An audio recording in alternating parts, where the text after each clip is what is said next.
Hey everybody. Interest rates are a confusing topic, and so I spend a lot of time talking about them because it's one of the questions we get the most.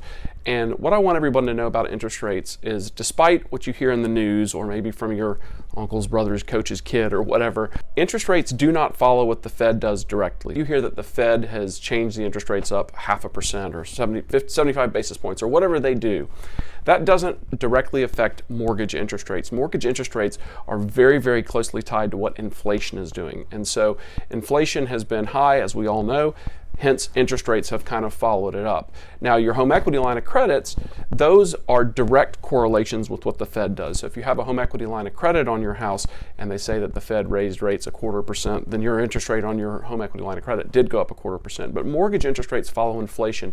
And the reason that we think interest rates are coming down this summer is because inflation numbers were extremely high in 2022, as everyone knows, and the way that you determine inflation, they take the last 12 months of history and they add them together. So if you had 0.5% inflation every month for the last year, you add 0.5% times 12 months, that's 6% inflation. And the way they do that is they add those months together, literally. Well, on May 10th, the inflation numbers are going to come out for April. And on May 10th, we expect that the inflation numbers for this April are going to definitely look much lower than last April. So what's going to happen? We're going to drop that high number from April 2022. It's going to come off of that 12-month total, and we're going to replace it with a much lower number. And that's going to happen in May and in June and July. And as that happens, you're going to see the inflation readings start showing that inflation is getting under control. And when that happens, you're going to see interest rates come down. So what does that mean for you as a home buyer? Well, a lot of people think I'm going to wait for rates to come down. A lot of people are thinking that.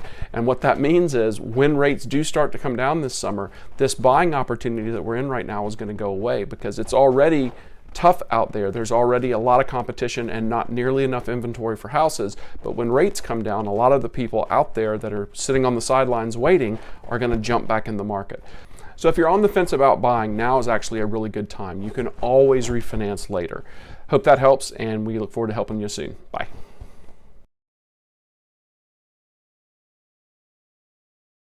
So I hit record, and Okay. you can start when you're ready. Let's see. I'm trying to think of what I want to babble about. Interest rates, right? Yeah. Okay.